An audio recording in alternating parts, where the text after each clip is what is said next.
Hello students, एक बार फिर से हम उपस्थित हैं आपके सामने। हमारे एक और चैंपियन से जेआरएफ है हमारे पास। कौस्तुभ कौस्तुभ मोंडाल हमारे पास है। और इन कौस्तुभ से जानते हैं कि इनका जो प्रिपरेशन था, क्या क्या क्या शेड्यूल इनके थे, क्या स्ट्रेटजी इनकी रही इनको लेकर, क्या इसकी कौन कौन से इनकी जो बेंचमार्क जो इनिशिएटिव थे typical time of study duration में, उनकी बात करेंगे। कौन सी यूनिट उनको अच्छी लगी, कौन सी यूनिट उनको अच्छी नहीं लगी, उन सब की बातें इस सेशन में हम करने वाले हैं। ठीक है, तो कौस्तुभ बहुत बहुत आपका वेलकम हमारी तरफ से।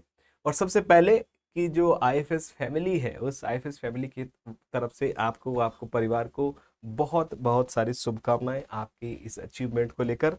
आपको सीएसआर जेआरएफ देने वाली है। असिस्टेंट प्रोफेसर के लिए आप एलिजिबल हो गए हैं। Thank you sir. तो कौस्तुभ, आपका स्टडी प्रिपरेशन जो जर्नी था, उसका इनिशियल इंस्पिरेशन क्या था? आपने कैसे डिसाइड किया कि सीएसआर नेट मुझे प्रिपेयर करना है, कैसे प्रिपेयर करना है, कहाँ से प्रिपेयर करना है? वो थोड़ी सी एक हमें जर्नी बता दीजिए आपकी।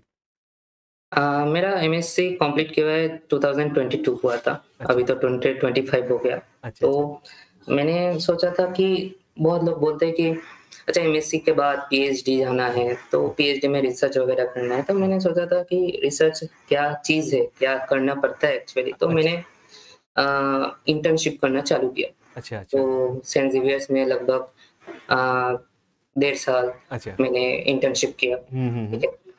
तो उससे मुझे आइडिया लगा कि हाँ, मुझे ये हम्म। परस्यू करना है कि इसमें ये चीज़ होता है। मुझे नॉलेज आ गया कि हाँ, रिसर्च ऐसा होता है। अच्छा अच्छा ये अच्छा। मेरे लिए एक इंटरेस्टिंग अपॉर्च्युनिटी हो सकता है। नहीं तो फ़ायदा क्या है कि बहुत सारे स्टूडेंट्स होते हैं कि पीएचडी जाके उनको मालूम लगता है कि नहीं, ये तो बहुत ही टायरसम है, बिल्कुल, उनका बहुत ही बोरिंग है। पर्सपेक्टिव पर्सपेक्टिव पहले सोचकर कुछ और रखते हैं, बाद में कुछ और निकल के आता है। हाँ हाँ हाँ हाँ, हाँ हाँ। तो मैंने देखा कि हाँ, ये मेरे से हो जाएगा कि ये बोरिंग नहीं है, मुझे अच्छा भी लग रहा है, टाइम अच्छा, देना पड़ रहा है, लेकिन ठीक है, it's interesting to know things that are not visible in the clear eye. बिल्कुल बिल्कुल बिल्कुल। तो ऐसे ही मैंने 2024 के एक दोस्त ने बोला कि उसके पहले ही वो उसने क्लियर कर लिया था, अच्छा तो उसने भी आईएफएस से लिया था ऑनलाइन लाइव कोर्स। अच्छा उसने अच्छा। सजेस्ट किया था कि तुम उससे ले सकते हो। तो मैंने सोचा कि ठीक है, कोई एक प्लेटफ़ॉर्म तो मुझे चूज़ करना ही है। एक ऐसा प्लेटफ़ॉर्म होना चाहिए जो मुझे एक रास्ता दिखाए कि ऐसे करना चाहिए। बाकी प्रिपरेशन तो खुद का मेहनत के ऊपर डिपेंड करता है। बिल्कुल बिल्कुल करता है कौस्तुभ, बिल्कुल करता है। हाँ। तो ऐसे ही उस उन मतलब वो दोस्त ने मुझे सजेशन दिया। हम्म। मैंने आईएफएस जॉइन किया जून 15 को एंड तब से मैंने हम्म। स्टार्ट किया। ऐसा है मेरा जर्नी ऐसे स्टार्ट हुआ। तो जून जून आपने कौन सा, क्या जून 24 ज्वाइन किया था? हाँ, जून 24। फोर ज्वाइन दिस किया था।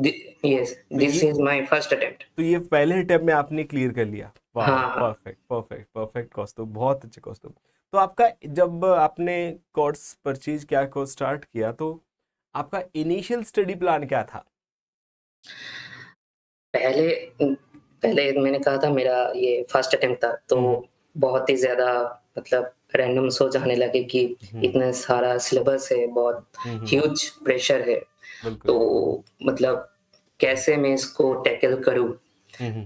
तो फर्स्ट थिंग्स फर्स्ट कि जो पेरेंट्स होते हैं घर में, बिल्कुल मोटिवेशन इज़ द फर्स्ट की। बिल्कुल पहले शुरुआत के लिए मोटिवेशन चाहिए होता है। बिल्कुल चाहिए होता है। शुरुआत में बहुत टाइम हम्म कंज्यूमिंग होता था कि नोट्स प्रिपेयर करना, हम्म फिर उसके साथ प्रीवियस ईयर्स प्रैक्टिस करना और उसके साथ दिमाग में ये भी चलता था कि मैं जब ये एग्ज़ाम में बैठूँगा, हम्म। तब क्या होगा मेरे साथ और भी ऐसे स्टूडेंट्स बैठेंगे जो 1 साल 2 साल से प्रिपेयर करते हुए हैं। बिल्कुल है ना? बिल्कुल। तो उनके पास ये एक एडवांटेज होगा कि वो जब क्वेश्चन पढ़ेंगे, उनको हम्म। मालूम चल जाएगा कि हाँ, ये क्वेश्चन इस यूनिट के इस टॉपिक से आ रहा है। बिल्कुल। बट मेरे पास तो ये टॉ एडवांटेज अभी नहीं है। पहले मुझे ये एडवांटेज लाना था बिल्कुल कि जब मैं क्वेश्चन पढ़ूँ तो मुझे समझ में आना चाहिए कि हाँ, ये टॉपिक से क्वेश्चन है और मुझे ये लॉजिक लगाना है उसके पीछे कि जाके मैं मतलब आंसर सॉल्व कर सकूँ। बिल्कुल बिल्कुल, मतलब बाकी स्टूडेंट्स को जो पहले प्रिपेयर कर रखा होता है, उसको डेप्थ का पता रहता है कि हाँ। हमें समुद्र में डाइव लगानी है, गोता लगाना है। डेप्थ का नहीं पता है तो फिर वो एक थोड़ा सा लैक आ जाता है ना। तो मेरा यही था प्लानिंग कि मैं पढूँ, नोट्स प्रिपेयर करूँ, मुझे जितना चाहिए उतना प्रिपेयर करूँ। बाकी की मतलब ये प्लेटफ़ॉर्म है, यहाँ पे पीडीएफ मिलता है, वीडियो मिलता है। बिल्कुल। सिर्फ़ जितना मुझे नोट्स प्रिपेयर करना चाहिए, उस पे समय दिया मैंने। ज़्यादा समय मैंने प्रीवियस ईयर्स प्रैक्टिस करने में ही दे दिया कि वाह! वो हुँ, पहले होना चाहिए, क्वेश्चन क्लियर होना चाहिए हमारे बिल्कुल क्लियर अंदर होना कि चाहिए। हाँ, ये आइडिया है। Perfect, perfect, perfect. मतलब रोज़ आप कम से कम मिनिमम 4 घंटे का क्लास अटेंड करते थे। हुँ, फिर आप उसका नोट्स राइटिंग करते थे हुँ, और फिर उसके साथ जुड़े हुई डीपीपी सॉल्व करना हो गया हुँ, हुँ। और फिर पीवाईक्यू सॉल्व करना हो गया। ये हाँ, आपका हाँ। एक बेसिक प्लान था जो आपने हाँ, इनिशियल स्टडी को लेकर किया था। मतलब डिसिप्लिन। और इसके साथ मैं थोड़ा ऐड करना चाहूँगा कि हाँ। एक्चुअली बोलते हैं जब पढ़ाई करते हैं कि सोशल मीडिया वगैरह से दूर रहा करें, हुँ, हुँ। लेकिन मैं इंस्टाग्राम यूज़ करता था। वो अच्छा। तो मैं इंस्टाग्राम को एक ऐसा प्लेटफ़ॉर्म में कन्वर्ट कर लिया कि वहाँ पे बहुत सारा कोट्स और लर्निंग ट्रिक्स आते थे। वाओ! इंस्टाग्राम में बहुत शॉर्ट वीडियो आते थे। तो वाओ! हुँ, हुँ, एक आदमी थे, उन्होंने बोला कि हुँ, रिवाइज़ कैसे करना होता है कि कैसे शॉर्ट समय में बहुत ज़्यादा रिवाइज़ कर कर सकते हो तुम। हुँ, हुँ, तो हुँ, उन्होंने पहले बोला था कि जब तुम पढ़ रहे हो, हुँ, हुँ। एक चीज़ पढ़ने के बाद जो समझिए पहले दिन एक चीज़ हो गया, हुँ, हुँ, दूसरे दिन और एक चीज़ पढ़ाया आपने। हुँ, हुँ। दूसरे दिन जब वो आपको जो पढ़ाया हुआ है वो आप पढ़ लेते हो, उसके बाद पहला दिन वाला रिवाइज़ कर लीजिए, वाओ! हो गया। हुँ, हुँ। तीसरे दिन कुछ नया पढ़ाया, तीसरे हाँ, दिन क्या होगा, वो जो पहले वाला दिन मैंने जो पढ़ा था, अच्छा। उसको पढ़ने के लिए तो टाइम ज़्यादा नहीं लगेगा, बिल्कुल नहीं लगेगा। जल्दी हो जाएगा। हुँ।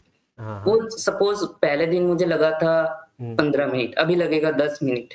ऐसे बिल्कुल। करते-करते पुराना चीज़ जल्दी-जल्दी रिवाइज़ हो जाएगा। तो और ऐसा होता था कि जब पढ़ने बैठता था कोई भी टॉपिक, कोई भी यूनिट, उसके पहले 40 मिनट रिविज़न के लिए रहता था मेरा। अच्छा, अच्छा, अच्छा, अच्छा। तो ये आप कैसे डिफाइन कर लेट्स सपोज़ कि आज आपने कोई एक टॉपिक पढ़ा, तो उसका जो रिवीजन स्ट्रेटजी आपकी वाली थी, वो रिपिटेशन कैसे करते थे आप? कि आप कह रहे हैं ना कि पहले टाइम ज़्यादा लगा, फिर टाइम और कम लगा, फिर कम तो वो कितना समय देते थे एक टॉपिक को आप? एक दिन में मानिए एक वीडियो हो गया, उसका 2 ढाई घंटा हो गया। वाह! बिल्कुल, उसके बाद उसका प्रिपरेशन करते हुए और भी 2 ढाई घंटा और हो गया। बिल्कुल। उसको हुँ, हुँ। पढ़ते हुए और 1 घंटा हो गया हुँ, और हुँ, उसके साथ 40 मिनट जोड़ लीजिए। एक टॉपिक के पीछे इतना समय जाता हुँ। था। वाह! बिल्कुल, इतना समय तो लगता ही लगता था, बिल्कुल। तो जब एग्ज़ाम की बारी आई, हुँ। जब हमारी एग्ज़ाम डेट अनाउंस हुई महीना डेढ़ महीना पहले, तब क्या स्ट्रैटेजी में चेंज किया आपने? स्ट्रैटेजी ऐसा होता गया था कि मेरा रिविज़न इतना तगड़ा हो गया था। Hmm, hmm. I am not boasting myself but hmm, hmm. क्या हुआ था कि मानिए इकोलॉजी है, हाँ, हाँ। इवोल्यूशन है, हाँ, हाँ। मॉलिक्यूलर बायोलॉजी है, हुँ। बायोकेमिस्ट्री में वो मेटाबॉलिज़्म वाला पार्ट है, वो दिमाग में सिर्फ़ 15-15 मिनट में मेरा रिविज़न हो जाता था। वॉव! परफेक्ट, शानदार। हाँ, कि हाँ। मैं अगर इकोलॉजी मानूँ, हुँ, अगर मुझे आप 1 से 2 घंटा दे देते हो, पूरा इकोसिस्टम में रिविज़न कर दे सकता हूँ मैं आपको। वाह! वाह, वाह! फिर तो आपकी टेक्निक बहुत ही इम्प्रोवाइज़ है और आपने तो जेआरएफ निकाल कर इसको फूल प्रूफ बना दिया कि कितनी इफ़ेक्टिव हो सकती है। तो इसलिए मेरा हाँ। सजेशन सबको ये रहेगा कि रिविज़न इज़ अ की टू एवरीथिंग कि मुझे याद होना चाहिए। उसके बाद जो मैं पढ़ रहा हूँ, हुँ, उसको हुँ। क्वेश्चन में अप्लाई अच्छे से करना चाहिए। कर एग्ज़ैक्टली देखो कौस्तुभ सही मायने में कहूँ कि जनरली स्टूडेंट्स कहते हैं कि सर हमारी जो सक्सेस है उसके पीछे आपका योगदान है। लेकिन सीएसआर एग्ज़ाम के केस में मैं कभी नहीं मानता कि एक टीचर डेफ़िनेटली आपको कॉन्सेप्ट बताता है, टीचर डेफ़िनेटली आपको सिचुएशन लाकर देता है, लेकिन हम सीएसआर के एग्ज़ाम्स में देखें तो वहाँ तो वो इन्फॉर्मेशन तो पूरी की पूरी आपको दिमाग से यूटिलाइज़ करनी पड़ेगी। ऐसा नहीं है जैसे नीट के एग्जाम में तो टीचर ने हाँ, पढ़ाया रख लिया रिवाइज कर लिया याद कर लिया एग्जाम में आ गया। यहाँ तो ऐसा नहीं है। यहाँ तो आपको कंसेप्ट पढ़ना पड़ेगा, फॉर्मूला कैसे यूटिलाइज करना, लेकिन कैलकुलेशन आपको करनी पड़ेगी। उस पर्टिकुलर टॉपिक को यूटिलाइज आपको करना पड़ेगा। तो मेरे हिसाब से कॉज तो आप लोग जो स्टूडेंट्स हैं आपका ही मैं तो पूरा वेटेज आपका, अगर आपका सिलेक्शन हुआ है तो इसके लिए आप ही सबसे बड़े मतलब हकदार हो इसके। जाके मेरा मतलब मैं तो हाँ, ठीक है, ये भी हाँ, सच है और हाँ। इसके साथ ये भी सच है कि जो पढ़ाते हैं, जो फैकल्टीज़ पढ़ाते हैं, हुँ। वो भी ऐसे पढ़ाते हैं कि हाँ, मुझे टॉपिक इंटरेस्टिंग लगे हैं, बिल्कुल, इसीलिए मैं कर पा रहा हूँ। बिल्कुल, बिल्कुल, बिल्कुल। तो अब ये बता दीजिए कि आपको रिवीजन बहुत ही फुल प्रूफ आपके पास था। तो जो तीनों पार्ट हमारे एग्जाम में आते हैं, पार्ट ए हुआ, पार्ट बी हुआ, पार्ट सी हुआ, इन तीनों में ही किसको लेकर आप हमेशा बिल्कुल मतलब ये कहते हैं कि फ्रंट फॉरवर्ड सबसे पहले आप उसी को लेकर जाते थे? पार्ट सी को पहले करते थे कि पार्ट बी को, कि पार्ट एग्जाम में आपने कैसे किया वो बताओ थोड़ा। तो पहले जब मैंने क्वेश्चन प्रैक्टिस करना चालू किया, अच्छा। तो my focus was the part C okay. कि मुझे एनालिसिस समझना है, तो पार्ट सी बहुत ज़्यादा मुझे फोकस करना है। हम्म। तो जब मैं पीवाईक्यू मैंने पकड़ा, तो वहाँ पे तो part B, part C mix रहता है। तो बिल्कुल। उससे थोड़ा मत सेपरेट करना थोड़ा डिफिकल्ट है कि वो एक साथ हो जा रहा था। हम्म। बट जब एग्ज़ाम के 2 महीने पहले जब आया, तो मैंने एक दिन बैठ के सोचा, आधा घंटा सोचा कि मेरा स्ट्रैटेजी क्या रहना चाहिए। अच्छा। जब मैं सुबह जाऊँगा या शाम को, जो भी शिफ्ट रहेगा, जो मैं एग्ज़ाम देने बैठूँगा, तब बिल्कुल, मेरा दिमाग क्या होगा, वो नेट के क्वेश्चन के लिए नॉर्मलाइज़ नहीं हुआ अभी तक। बिल्कुल। तो हम्म। मैंने क्या किया स्ट्रैटेजी, पहले पार्ट बी, हम्म। देन पार्ट सी, अच्छा, देन पार्ट ए। फिर पार्ट ए पर आए। वाओ। पार्ट बी इसीलिए क्योंकि वो तो शॉर्ट क्वेश्चन है। अच्छा। अगर आपको इन्फॉर्मेशन मालूम है, तो आपको आएगा। अच्छा। अगर आपको नहीं मालूम है, आपको नहीं आएगा पार्ट बी में। बिल्कुल, बिल्कुल, वो तो पूरा इन्फॉर्मेशन बेस्ड है। हाँ। हाँ, हम्म। तो पार्ट बी शुरू करने से क्या है, पहला ऐसा क्वेश्चन मैंने पकड़ा कि पार्ट बी मुझे आएगा ही आएगा। उससे हम्म। क्या होता है, पूरा पॉजिटिव कॉन्फिडेंस बिल्ड होता है। हम्म। धीरे-धीरे कॉन्फिडेंस बिल्ड हुआ, धीरे-धीरे मैं एग्ज़ाम के साथ नॉर्मलाइज़ हो गया पार्ट बी करते हुए। बिल्कुल। फिर जाके मैंने पार्ट सी पकड़ा कि अब जब मेरा दिमाग नॉर्मलाइज़ हो गया है, हम्म। तब ये समय है एनालिसिस वाला क्वेश्चन पकड़ने के लिए। बिल्कुल, एकदम बिल्कुल ऐसे ही। परफेक्ट। तो पहले पार्ट बी पर गए, फिर अच्छा टाइम मैनेजमेंट कैसे किया, फिर आपने पार्ट बी को कितना समय दिया? पार्ट बी मैं मानूँ तो पार्ट सी के लिए 1 घंटा 40 मिनट का एक था।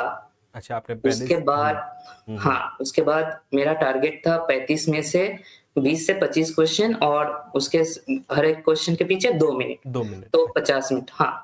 और बिल्कुल। जो टाइम बच गया उसको वो टाइम पार्ट ए के लिए। वो पार्ट ए के लिए तो अब हम्म। ये है कि मेरा ये पहला अटेम्प्ट था हम्म। और मेरा वो जनरल एप्टीट्यूड वाला पार्ट उतना अच्छा अच्छा स्ट्रॉन्ग नहीं नहीं था, है, बिल्कुल, बिल्कुल, स्ट्रॉन्ग बिल्कुल। नहीं था। हम्म।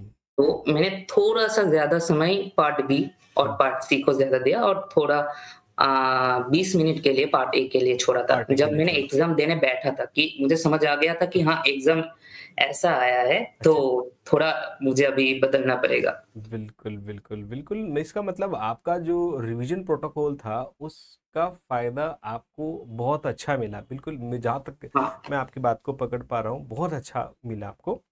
पार्ट बी पर पहले गए, फिर पार्ट सी पर गए, फिर पार्ट ए पर गए। अब सबसे लास्ट में सवाल मैं आपसे पूछना चाहूँगा कौस्तुभ, कि अगर मान लीजिए कि एक नया एस्पिरेंट हमें देख रहा हो यूट्यूब पर, तो उसके लिए क्या मैसेज होना चाहिए? आपका जो जर्नी था 6 महीने का प्रिपरेशन को लेकर, उसके लिए सटीक स्ट्रेटेजी अगर आप किसी को बताना चाहो, क्या कहना चाहेंगे? सटीक स्ट्रैटेजी, ये हम्म। तो बहुत ज़्यादा हार्ड क्वेश्चन हो गया है। नहीं नहीं नहीं, लेकिन जो आपने देखो, मैं बहुत मुझे अच्छा लगा आपका स्ट्रेटेजी, मुझे बहुत अच्छा लगा कि आपका जो रिवीजन पैटर्न था। रिवीजन पैटर्न जनरली हमें कुछ स्टूडेंट पूछता तो हम कहते हैं कि चलो ठीक है भैया, आप पे काम करो, आज पढ़ लो, 15वें दिन पढ़ लो, फिर महीने भर बाद में पढ़ लो। लेकिन आप कह रहे हैं कि आपने बहुत कम समय में ये ज़्यादा रिकॉल्स किए, तो डेफिनेटली हमारी एग्जाम की नेसेसिटी भी यही है ना? तो क्या कहना चाहोगे बताओ? हाँ। कि मैं ऐसा देखता हूँ कि व्हाट्सएप में तो ग्रुप वगैरह होता है, वहाँ पे बहुत सारे स्टूडेंट्स जो नए आते हैं, वो बोलते हैं कि मैं देख रहा हूँ, क्लास का वीडियो देख रहा हूँ, पीडीएफ पढ़ रहा हूँ, हम्म। मुझे सब कुछ समझ भी आ रहा है, लेकिन मुझसे क्वेश्चन सॉल्व नहीं हो रहा। नहीं हो पा रहा। हाँ, हाँ। ये पहला चीज़ है और बहुत सारे लोग मुझे तब भी पूछते थे क्योंकि वो मैं व्हाट्सएप में थोड़ा एक्टिव रहता कि बहुत सारे लोग पूछते थे कि ये क्वेश्चन का आंसर क्या होता? तो मैं ये कोशिश करता कि उनको समझा दे सकूँ हम्म। कि क्या हो रहा है। बिल्कुल, बिल्कुल। तो तब मुझे समझ में आया कि दिक्कत ये नहीं है कि वो लोग पढ़ रहे हैं, दिक्कत ये है कि वो क्वेश्चन के साथ रिलेट नहीं कर पा रहे। रिलेट नहीं कर पा रहे, एग्जैक्टली एग्जैक्टली, ये सबसे बड़ी समस्या है। हाँ। तो मेरा है कि वो लोग इसके साथ और भी सारे चीज़ जुड़ देते हैं कि कैसे मैं हर एक चीज़ को याद रखूँ, मुझसे तो याद नहीं रखा जा रहा है, इतना सारा चीज़ है। तो मेरा यही कहना है कि आप अगर क्वेश्चन प्रैक्टिस करते रहोगे तो ऑटोमेटिकली चीज़ आपको याद होने लगेगी। बिल्कुल होने लगेगी। आप क्वेश्चन नहीं प्रैक्टिस करोगे तो आपको ये नहीं पता होगा कि मुझे इस जगह से कितना चीज़ मालूम होना चाहिए और कितना चीज़ नहीं होना नहीं चाहिए। होना चाहिए, बिल्कुल। कौन सी बातों को अवॉइड करें, कौन से को रखें। हाँ, बिल्कुल बिल्कुल बिल्कुल। तो कौस्तुभ, बहुत अच्छा लगा आपसे बात करके, आपकी स्ट्रेटजी जानकर। तो एक बार फिर से मैं सब लोगों को बता देता हूं कि कौस्तुभ ने अपने पहले अटेम्प्ट में इस जेआरएफ को टारगेट किया है, और समझ में आ जाना चाहिए कि इनकी बातों में कितना कॉन्फिडेंस था, इनका रिवीजन स्ट्रेटजी कितना कॉन्फिडेंस था, ये हमें सीखना है। 6 महीने में जेआरएफ, वो भी अच्छी रैंक के साथ, एक सटीक स्ट्रेटेजी, एक सटीक रिवीजन प्लान, और अपने जो डेली की जो आपके रिविजन्स है उनमें स्ट्रिक्टनेस, प्रॉपर डिसिप्लिन आपको अपनी सफलता तक ले जाता है। सो वंस अगेन कौस्तुभ, आपको बहुत बहुत धन्यवाद। आईएफएस फैमिली की तरफ से आपको बहुत सारी शुभकामनाएं, बहुत सारा कंग्रेचुलेशंस। Thank you.